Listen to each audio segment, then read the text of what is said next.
Hello everyone. তো আজকে Sunday special আমাদের বাড়িতে তো মাটন হচ্ছে। তোমাদের কার কার বাড়িতে কি কি হচ্ছে অবশ্য জানিও।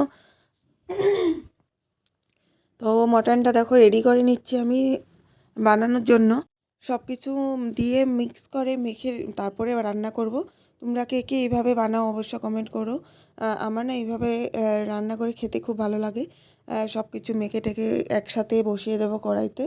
তো এখানে আলু দেখো, টমেটো, পেঁয়াজ, তারপরে কয়েক টুকরা মতন রসুন, গোটা রসুন নিয়েছি, পেঁয়াজ, এগুলি সব দিয়ে এই যে মশলা রেডি করেছিলাম, একটু শুকনো লঙ্কা, কাঁচা লঙ্কা, জিরে গুঁড়ো, ধনে গুঁড়ো, আদা, রসুন, এগুলি পেঁয়াজ একটু দিয়ে সব পেস্ট করে নিয়েছিলাম।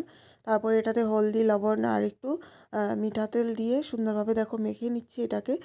ভালো করে মেখে এটাকে একদম ভালো মতো মেখে মানে আধা ঘন্টা রাখলে তো ভালো, কিন্তু আমি তো এখন রান্না করব, তার জন্য মানে এত টাইম তো আমি রাখতে পারিনি।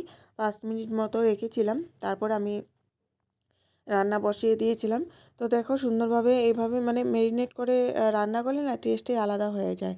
আর মশলা ভেজে রান্না করলে ওটার টেস্টটা আবার আলাদা হয়। তো সবে রান্নার টেকনিকটা একটু আলাদা আলাদা হয়, তাই না? সবে তো আর সেম রান্না করে না। তো আমি ব্রয়লার মাংস বলছি, আমি না এই পাঁঠার মাংসতে মানে একটু টমেটো দিলে মানে সিদ্ধ ভালো হয়। তার জন্য টমেটো দিই। এমনি আমি কিন্তু অন্য চিকেনে কিন্তু আমি টমেটোটা পছন্দ করি না, দিই না। তো এভাবে করে আমি মেখে নিই, মেখে তারপর এটা কড়াইতে বসিয়ে দেবো আলুগুলোকে ভালোভাবে ভেজে। এই যে দেখো আমার মাংসটা কষানো হচ্ছে, কি দারুণ সেন্ট বেরিয়েছে। এটার মধ্যে না একটু গোলমরিচের গুঁড়া আর মাটন মশলা দিয়ে দিয়েছিলাম। তারপর এটাকে ভালোভাবে কষিয়ে তারপর এটাকে গরম জল ঢেলে দেবো। ঢেলে দেখো এই যে বুকবুক করছে, আর জলদি না সিদ্ধ হয়ে গেছিলো, আর খুব সুন্দর টেস্ট হয়েছিল কিন্তু আজকের মাংসটা খেতে। তো দেখো মোটামুটি কমপ্লিটের দিকে, আরও একটু ঝোলটা শুকাবো, কারণ বেশি ঝোল ঝোল রাখবো না, তার জন্য মানে একটু ঝোলটাকে শুকিয়ে দেবো। তারপরে দেখবে এটার কালারটা কিন্তু খুব সুন্দর এসেছিলো, এখানে ভালো মতো বোঝা যাচ্ছে না কারণ শুকনো লঙ্কা দিয়েছিলাম তো একটু, তার জন্য মানে একদম লাল লাল সুন্দর হয়েছিল।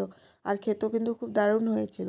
তো এখানে দেখো কমপ্লিট রান্না হয়ে গেছে, তারপর তোমাদের সাথে একটু শেয়ার করলাম রান্না কমপ্লিট করে। এখন খাওয়া দাওয়া করব আমরা সবাই।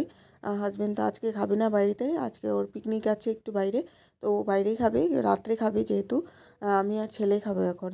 তো রান্না করে রেখে দিয়েছি, আজকে তো সানডে, যেহেতু সময় পেয়েছিলাম তার জন্য কয়েক রকমের রান্না করেছি। তো এখানে দেখো সকালে বানিয়েছিলাম পনিরের রান্না তরকারি, করেছিলাম মটর সকালবেলা। পনির আলু দিয়ে, খুব টেস্ট হয়েছিল আজকে, কিন্তু দারুণ খাওয়া দাওয়া একদম। তো এটা আছে, এটা হয়ে যাবে। মটর পনিরটাও কেমন হয়েছে অবশ্যই বলো কমেন্টে, ঠিক আছে? আর কে কে তোমরা পাঁঠার মাংস খেতে ভালোবাসো নাকি এই যে মটর পনিরটা খেতে ভালোবাসো, কোনটা খেতে ভালোবাসো, তোমাদের কোনটা ফেভারিট অবশ্যই আমার কমেন্ট বক্সে জানিও, ঠিক আছে? তো এখনকার মতো রাখছি। তারপর দেখো সন্ধ্যাবেলা হাজবেন্ড বলেছে কী খাবে বলে, তো আমি বললাম যে কেক নিয়ে আসো, কারণ ডিসেম্বর মাসে না একটু কেক কেক ফিলিং আসে, তাই না? একটু কেক খেতে ইচ্ছা করে। তো ঠান্ডা মধ্যে তারপরে ও হাজবেন্ড নিয়ে আসছে। তো তোমাদেরকে একটু শেয়ার করলাম, দেখো কি কি আনলো। এই যে এখানে বন এনেছে, তারপর ব্রেড এনেছে, তারপরে এই যে দেখো খেজুর এনেছে, মানে অনেক শপিং করে এনেছে।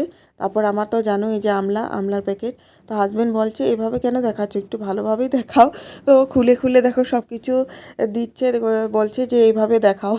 তো দেখো কি কি আনলো। এই যে খেজুর, ও খায়, আমি তো একটু পছন্দ করি না এই খেজুর টেজুর। তো ঠিক আছে, এখনকার মতো ভিডিওটা এখানে শেষ করছি। বাই বাই, সবাইকে ভালো থেকো।